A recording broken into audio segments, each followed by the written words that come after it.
They're different animals. And that's one of the reasons why colleges want to see what is it you did on your transcript, but also what is it you're doing on a standardized test, because they're testing you in different ways. Now, the strategic skip is I look at a question, and if I don't know relatively quickly what it is that I'm doing, or I see certain things that are unfamiliar, it's actually smart, incredibly good test taking skills. And it's something that I do, not something that I simply say, oh, yes, you should do that as a student. But with me, I would actually not do it this way. No, no, no, I do. If I read a question and I go, oh, wow, that's really complicated, or I'm not exactly sure what they want me to do immediately, or, oh, this question is so long. What is it that I do? I strategically skip it. I will come back to it. If I'm doing it on a computer based test, you can actually mark it so that you can return to it. I just flag it. Now, on the other hand, if I'm doing a paper and pencil version of this test, what is it that I also do? I circle it, and I just got to remember at the end, I can come back. Now, that puts it into a different category. That category is number one, I can't do it right now.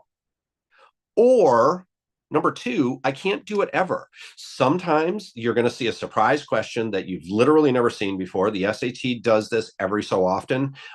Usually, if you're going for a super high score on your test, you'll usually see one question like this. You probably don't need that to get your target score. Even if you're shooting for, let's say, above a 1500, if you see one of these questions where you're like, oh, wow, I'm absolutely never going to be able to do this one, great. Guess and move on. And if you're on the ACT, it's even better than that, which is if I guess and move on, not only do I have a 1 in 4 chance of getting it right, I didn't waste all the time that I needed to waste on that question, because I'm not looking at necessarily getting 100% of the questions to get my target score. I may only need something like 85% of the questions, and I walk away with a score that gets me into a BSMD program. And if that's what I get, boy, I'm happy. It's about playing the game, learning the strategy, learning how it's scored, and using that to your advantage. So instead of taking it the way that you've been trained in school, you take it the smart way and learn exactly what it is that you need to get to where you want to go, and how to manipulate the score scale to your benefit, not let them manipulate you. So, for example, and this is a real game. You may have actually heard of this. It's called cribbage. It was something that I played with my grandma, and just for fun.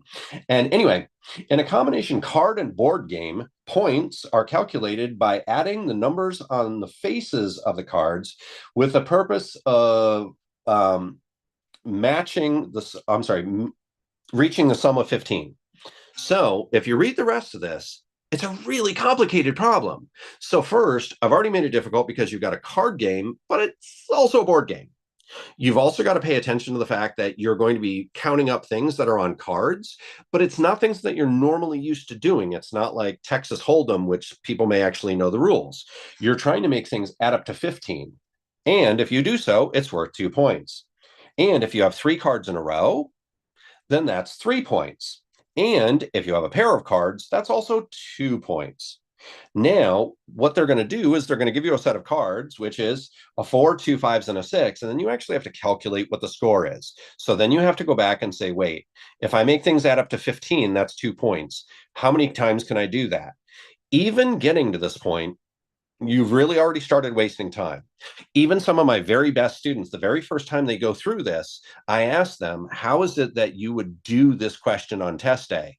And they say, well, if this was part of my homework, which it is in one of the homework sections, what was it? What would they do? They would actually sit and it would take 10 minutes to do the problem. On test day, what is it they do? Skip it, come back later. And it's all about harvesting points. If this ends up being one that's going to take you too long, don't worry about it. You can come back later. And worst case scenario, you can guess. So we've got several different things that we've got here, which is taking this very differently from a school test. Everything is based on system. Everything is based on, as soon as I see some certain things in front of me, I know exactly how it is to conquer that. Now, going into a little bit more mathematics, we also have everybody's favorite, the calculator. And one of the things that I do is I actually put programs on the calculator. So if you are in the middle of a question and you want, what you can do is you can actually just look up the the formulas that you need. And whenever you need a formula, especially super specific ones, like, for example, the area of an equilateral triangle is side squared root 3 divided by 4. You don't need to necessarily remember that.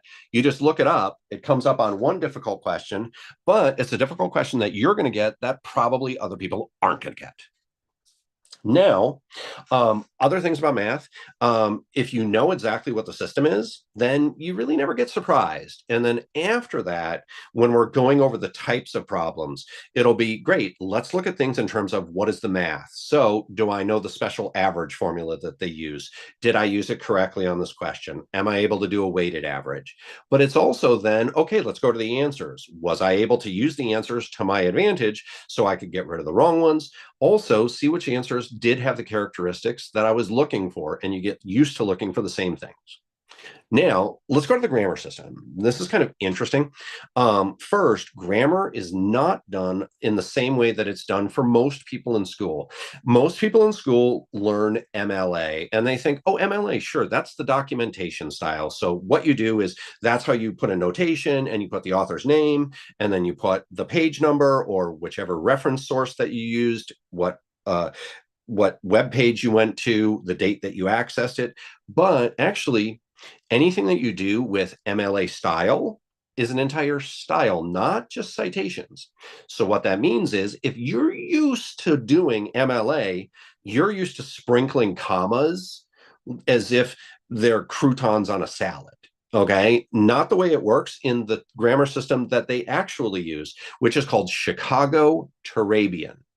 In Chicago Turabian, there are only 4 times that you ever use commas. And since they hate commas, you have to make sure it's one of those 4 times. Otherwise, the correct answer is don't use a comma. And once you memorize those 4 rules, or actually the 4 situations, we're not going over things in terms of, oh, I need to understand all of these different grammar terms. You do not need to understand a gerund and a predicate nominative and a predicate adjective. As long as you can kind of do subject verb, you're actually good to go. After that, I'll be telling you things such as, oh, look for an incomplete sentence, and then they put a comma right at the end of it. And then when you're doing that, oh, yeah, there's going to be something specific you're going to be looking for. And with that, you're recognizing the situations. You don't necessarily have to know the vocabulary. It can help you if you want, but I found that most people don't need it. So when it comes to these, you recognize the situation, you recognize exactly how it is that you're going to be going after it. Then I give you certain characteristics that you're going to be looking for in the answer choices. So if there's verbs, there's 3 things you're going to check for. You go to the answer traces. In the answer traces, is it like this, where everything is the same wording, or is it like this, where they're changing the punctuation? Then you know exactly what the question is asking you to do, and you do the exact same solution every time. So you don't run across any surprises. All right. And I'll give you an example. So, and you can answer this all by yourself. Exploding in the sky, the children watched the fireworks. Okay, most people honestly believe that that is just fine. And yet, it's absolutely wrong. The reason is because there's a particular rule of grammar called a misplaced modifier, and you don't need to know that one. I actually call this the children exploding in the sky question, and everybody understands exactly what the reference is. If you have this type of layout, what are you looking for? You're looking for whatever comes after that comma must have been doing the action. And so, even though it sounds perfectly fine, in fact, I found that a great many people would never flag this, even people who actually understand the rule. They're just not paying attention for it. But in a standardized test, obviously they are. And so, exploding in the sky, comma, oh, that means the children, which came right after the comma. Yeah, that means the children are exploding in the sky. And I do not think that we want that. All right, let's go to the critical reading system. When we're looking at the critical reading system, it's not, I need to read everything. I need to be careful. I just need to pay attention to things as I go. Not the way it works on a standardized test. So the first thing that I always do is I go immediately to the question. I want to know exactly what it is that the question is asking. So, if you're looking at the SAT, first thing they're going to do is they're going to have some vocabulary questions. Later on, they're going to go to editorial questions. And what you're looking for is which type of question is this? And it's not the same amount each time. So, you have to pay attention to the fact that they're going to be switching as they go. And that's distinctly true in Module 2, where, of course, if you did really well in Module 1, Module 2 is going to be really difficult. The ACT doesn't do it that way. The SAT does one question at a time. And so first, it's very much vocabulary, fill in a word, see exactly which one's going to have the meaning that is closest to what it is that they want. Now, on the ACT, they don't mix everything together and they don't do it one question at a time. So if you're looking at the grammar section on the ACT, there's 75 questions broken up into 5 passages, 15 questions each. Now, there's different types of questions on there, but you get a certain amount of familiarity as you're going through it because it's the exact same topic for a grand total of 15 questions. The SAT, you do one thing, it's like fire and forget, just like on mathematics, and then you just move on to the next concept and see what the heck is going on. Now, what we do is we set everyone up to do the question first. Why do you do the question first? Because then you know exactly what it is that's being asked of you. And as you're reading through, you already know what your assignment is. When we do that on the ACT, they're going to be doing not just the grammar separately, they're also going to be doing the reading separately, whereas the SAT mixes those two together. And when you're doing normal reading, which is section 3 of the ACT, you're going to have 4 passages. There's going to be 10 questions per passage. All of those questions are based on that same passage, but that doesn't mean all passages are created equal. Of those 4 passages, usually you'll have one, not bad, another 2 that are medium, and then you'll have one that's particularly difficult. And it's almost never in the order of the first passage is the easiest one and the last passage is the most difficult one. So what you do is instead of, again, taking the test that they want you to take, you take it the way that you want to take it. You're empowering yourself. What is it that we have you do? Figure out which of the passages you want to do. Then you conquer that passage. Then go to the next easiest passage. Then the next easiest passage. But what most people have found is that even if you're looking for a rock star score, you're looking for a 30 or above, what you'll find is that you actually do not need to answer all 4 passages. If you do really well on 3 passages, guess on the 4th one, you walk away with a score that can get you into Duke, Georgetown. All right. And with this, I'll give you an example. There's 6 different types of answer choices that are always wrong. And this is one particular one that actually breaks a rule. In the future, AI will take many jobs that humans once filled. And you might read that and go, okay, that sounds true. And you might think, okay, that kind of was the general gist of the question that I was being asked. The problem, though, is that it's breaking a rule. One of the rules that you cannot do, except in incredibly specific circumstances, is you cannot predict the future. And even though this may be something that people have heard a lot about, something that sounds like a true expression, it's going to be something that is almost invariably wrong in a standardized test because of the fact that you're predicting the future. So if you know there's 6 different types of ways that they write bad answer choices, if you know those 6 types of bad ways that they write answer choices, then you can go, oh, it's this one, it's this bad answer, it's this bad answer. And a lot of times you can actually get rid of answers without even having had to do anything in the passage. Now, the second piece of this is that there's 2 kinds of good answers. And if you know exactly what those good answers are, you can immediately pick them out of the 4 answer choices. And everything you're doing is very system-based. Everything is very structured. Everything is about attacking the questions in the same way every time. All right. Now, let's look at the science section. So a lot of people think, oh, geez, the science section, that's something specific to the ACT. It's also something that, it's an optional section. For most of your schools that are going to want to see you take the ACT, they're going to want to also see that you took the science section. And reason being, even though it's optional, yeah, it looks good if you actually check the science section. And especially if you're looking for things such as engineering or you want to go into medicine, yes, I would think that you might want to actually take that section. Now, people also think, oh, that's something that doesn't actually impact anything on the SAT, except it does. The SAT in the grammar and reading section, which they've smushed into modules 1 and 2 at the beginning of the test, they're going to have science questions. It's going to be about data interpretation, looking at charts, graphs, tables, and figuring out exactly what's going on and how to interpolate, how to extrapolate, how to determine how you can reach literal conclusions based on the data that they're giving you. That's exactly what the science section of the ACT is. Of the 40 questions, about 3 to 4 of them are actual science, and most of them are very straightforward. You need to know things such as, like, well, an atom at the center, it has protons and neutrons, and then there's the negatively charged electrons that zip around the outside. You also need to know things such as when you heat things, they start off as a solid and then they expand into a liquid and then they expand into a gas and they become more buoyant and they become less dense. Most of this is probably going to be very familiar to people. You should know these by, let's say, 8th grade. Every once in a while, they'll have 1 or 2, usually 1, difficult question. But if you remember anything from your science classes, you're probably going to be just fine. I also teach literally every piece of science that you could possibly need to know. What do? I teach you things about, like, gravity. I teach you things about the heat expansion. I teach you things that you need to know about atoms and molecules. So most of it, though, is based on data interpretation. So what is it we do? We look at, for example, we've got a beautiful piece of data taken directly from an ACT. So if you know what pH is, you're probably fine, but a lot of people forget.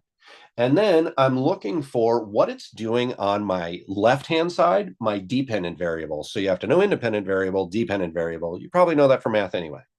But on this particular one, it wants to know, in the graph, how many of the solutions had a pH that is considered a base? Usually, even if you've had chem, it's the strangest thing. There's something in the human brain that wants to have a base be low. So they want to pick things on the left-hand side of the graph. The correct answer on this one is, does anybody actually know how many bases there are? You can light up your mic and let me know. No? Okay.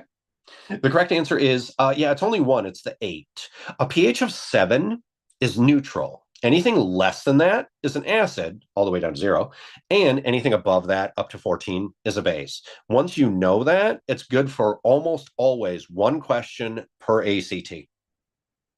All right. Now, let's take a look at what it is that we do.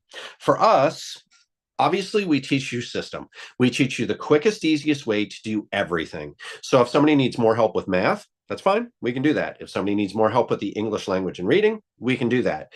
What we normally recommend is that you prepare for the SAT and the ACT simultaneously because it's all the same materials. You end up having to take several diagnostic tests before you go in to actually take the test, because familiarity goes a long way on standardized testing. And the other thing is that when you're doing that type of practicing, it ends up getting rid of a lot of your test anxiety. The more used to the questions that you get, the better that you do. You're going through a psychological process known as extinction. As you get more familiar with the test, it becomes much less intimidating. As you know exactly how to conquer each type of problem, then you start actually getting more to the point where you're feeling kind of excited about taking the test rather than anxious about taking the test. But either way, you want to sit down and take full-length tests. Reason being, this is going to be not a sprint. It's going to be a marathon. You got to be able to sit there for 2.5+ hours.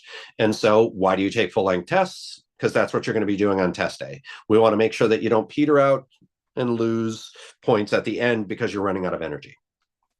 Meanwhile, we have several different syllabi that we use. And then it depends on if you've already got a certain score and you want to go higher, if you've already got like a lower score and you want to get to a particular goal or target. We plan everything towards that. So everything is individualized. There is no such thing as a big package deal. We don't say, oh, you have to do a certain amount of hours. A typical student will do somewhere around 24 hours. Our rates are $80 an hour, and that's for one-on-one. So it's not like I'm doing right here, which is I'm talking to multiple people at the same time. When we're doing a tutorial, it's me, and I don't do a bait and switch. So it's not like, okay, well, I'm going to talk to you right now, but then later on, some other person is going to be doing the tutoring. No. It's me, the guy who's been doing it for 30 years. So once you get closer to the SAT and the ACT, you take full length tests, and then you take your SAT. You take your ACT. They're usually within a weekend of one another, and they're not on competing Saturdays, so it shouldn't be an issue there. Then you find out which of those tests you actually did better on. Whichever one you did better on, and we've got a comparison, whichever one you did better, that's the one that you're going to take again. Some people want to take, they don't do as well in the SAT as they wanted to. And so they go, oh, okay, well, I'm just going to take it again just to see. That's okay. One of the things we also do is dispel myths, which is I've heard people say, oh, you know what? You can actually only take the SAT 3 times and then they start looking negatively upon you. And yeah, that's not true. So speaking as a former admissions officer, no, I've had people who have been remarkably ambitious. And we had a kid who started in 5th grade and took the SAT and ACT 2 or 3 times a year until the beginning of senior year when he applied. Now, on the plus side, he is actually a doctor right now. So it really didn't hurt him, but he just wanted to do it. And we said, okay, we can do that. Meanwhile, our average increase on the SAT is a 170, and our average increase on the ACT is 5 points. If you understand the scoring system, the ACT is a little bit higher jump, but there's a reason the ACT tends to be a little bit easier to teach people how to do it because, number one, it's not an adaptive test. Number two, it's not tricky and mean. Number three, it just feels more comfortable for most people the way things are being asked. And what we found is that most people tend to do better on the ACT than on the SAT. And like I said, it doesn't really matter which one you do better on, as long as you do well on one of those so that the schools can see that you fulfilled the standardized testing piece of the application that they want. Now, just to add maybe a little extra piece to this, if you're looking for some of your higher order schools and people are like, how important is the SAT and the ACT? Incredibly important. However, this is what you need to keep in mind. If you do really well in the SAT or really well in the ACT, that's not something that's going to guarantee you admission. What you really need to keep in mind is my wife, Jeannie, she worked admissions at Columbia. I worked admissions at Penn State. And what you really want to keep in mind is that if somebody is trying to get into, let's say, a Columbia, or they're trying to get into a particular school that has incredibly difficult admissions, that standardized test and your transcript are going to be something that gets the rest of your application looked at. It's not what's going to flat out get you in. So if you can understand the discernment, it is a necessary component of your application, but it is not sufficient in and of itself to get you admitted. So I was just actually watching on a TV show, and this girl was like, I did all these things so I can get into whatever college it is that I want. And I'm like, oh no, this is going to go so poorly. I know where this is going. And so she only applied to the one school, and she said, I've got perfect testing and I've got perfect grades and I've taken 10 APs. And she was applying to Stanford, and she didn't get in and didn't understand why. What, of course, she did then is that she called the admissions office, which I would have raised my hand as somebody who in the know and said, don't do that, because now you're just going to make them mad because you're trying to convince them that they don't know their job and that they made a mistake. You're not what you want to do. There are avenues that you can pursue, but I wouldn't be pursuing that one. And it really displays the point that standardized testing is important. Obviously, your transcript is important, but it's not the be all and the end all. You're still going to have to do things. You're going to have to be doing other things outside to fulfill your transcript. You're going to make sure that you have an amazing personal statement. You're going to make sure that you have amazing essays for secondary essays. And if you're doing all of those things, yeah, then you've got a real shot at the incredibly competitive programs. That's what we do on a regular basis. So okay, that is basically what I have to present to you. Does anyone have any questions? So, and if you do have questions, do me a favor and open up your mic. Don't put it in the chat. I'm literally not going to be able to read the chat. It's too small. I have to make everything big. Don't ask. So, any questions? Unless Joe, are you still there? I'm here. I'm here. Okay, so Any if somebody wants to questions, type it in guys, chat please? and Joe can ask. Sure. Yeah, any questions, please unmute yourself and ask away. You can ask anything because obviously we're covering the fact that yes, you should do standardized testing. Yes, you should take SAT and ACT. Yes, they are co-equal. It's not like one is better than the other. But if you have any other questions about that or anything else, we can cover it. Yeah. Yeah, and I want to tell you that he is my son's coach. I mean, he's the reason my younger son scored very well and got a lot of acceptances. So I highly recommend uh, Clark, of Yeah, course. he just actually came to me and said that they offered him a big bunch of money at that one school that shall not be named. And I Yeah, was like, $28,000. That'll save you over $100,000 over the life of an education. that's right. So Yes, yes, yes. yeah, and when it Absolutely. comes to scholarships and stuff, yeah, we do that as well. Yeah. Yeah. So, yeah, I highly recommend Clark. And I'll send you his phone number and everyone. And yes, please take a couple of sessions or anything. Clark and Jeannie are the best when it comes to ACT and SAT both. Any questions from anyone? I'm like I said, we've been doing this for a while, so we've seen everything. We had actually one person in admissions who she was doing her interview and she said the only reason she wanted to go to the school was because her sibling went there and she had a vial of her sibling's blood around her neck. I'm like, okay, so if we want to talk warning signs in an interview, yeah, we we can point out some of the horrible things that we've seen over the years. Yeah. By the way, she did not get in, so Mhm. unsurprisingly. So, well,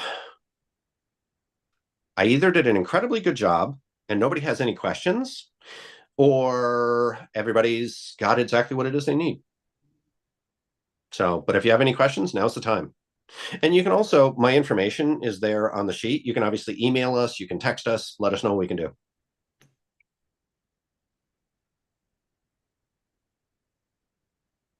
Okay, then. Please, a big thank you to Clark. It's really, really difficult. Okay. She has, Dia has a question. It says, starting in April 2025, is there something changing about ACT? Yeah, you're right. It is. So the ACT is committed to this idea of allowing you to take paper and pencil or to take a computer based version. Now, one of the issues that they wanted to address is that some people are much better paper and pencil. Some people feel as if they prefer to do it on computer. The ACT is going to be offering both. So when you do take this test and you're taking it in April, you have a choice. Will you be taking it paper and pencil or will you be taking it computer based? The computer based one is going to be a shorter test. Now, what that means is it's going to be a little bit more experimental. It's going to be a little bit more difficult to predict your scores. But if you're looking to shave 45 minutes to an hour off your test, yeah, you might want to look at the computer based one. And it's also going to give you a little bit more time per question because people are saying, I run out of time on the math. And so it's giving you a little bit more time per question. Once you go to the fall, both the paper and pencil version and the computer-based version are going to be exactly the same. They're both going to be the shortened version. They're both going to be the 2.5 hour version. So the only extra piece you're going to have is, oh, hey, do I take the science section? By the way, recommended.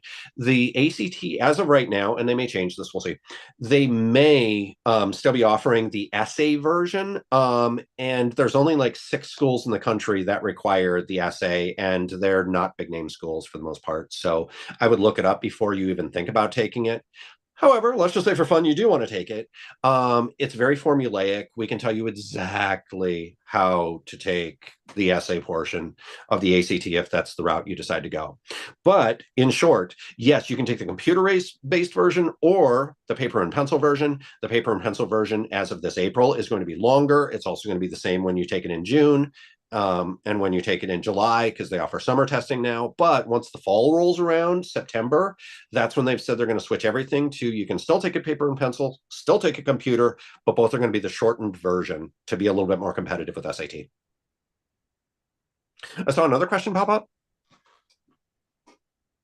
Okay, I'll just quickly read. Will computer-based be adaptive? Yes.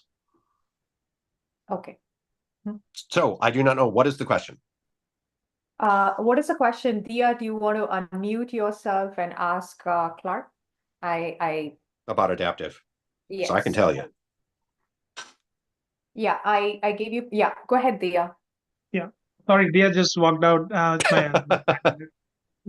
She had to go to something. But anyway, so she was trying to ask if if it's adaptive. Is it how you said the modules become tougher and stuff like that? So is that okay? But well, if I'm understanding your question correctly, is that what ACT does? No, ACT has committed to remain, and see, but they've committed to remain a linear test. So everybody gets the same questions, exact same answers, and everybody's graded on a level playing field. Now, with the SAT, one of the things that we found is, so just to explain a little bit more about adaptive scoring, let's just say for fun, somebody misses, let's say 4 of the questions in the first module. What we found is that that dumps you down. And even if you do incredibly well on module 2, it's very difficult and in some cases impossible to get your score back to the kind of score that you'd be looking to get into, like a Carnegie Mellon or a BSMD or one of your seriously competitive schools, whether that be an Ivy or Stanford. Does that answer the question? thanks. So Raza, do you have any questions? You can unmute yourself, Raza. No, I'm good right now. Okay. Yes, Clark, thank you very much for the session. a pleasure. Yeah, and please reach out to Clark, amazing mentor. I highly recommend him. Okay. Well, we should also keep something in mind. Joe did a great job raising her kids. And so if you're looking at her son, who's right now just getting his college acceptances, it was nice that we started with some good raw materials. So, but he worked and worked and worked.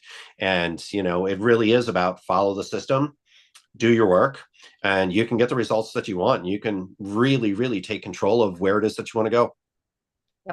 Absolutely. Agree. And thanks, Clark, for all his mentorship to my sons and me and everything. He's my mentor.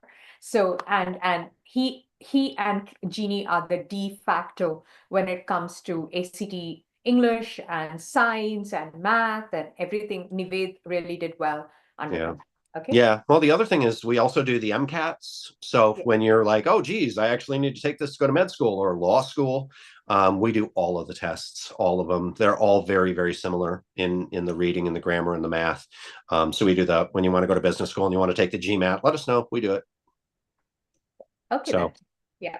Take care. And I've sent their contacts, and I will share your number with them as well. Most excellent. Yeah.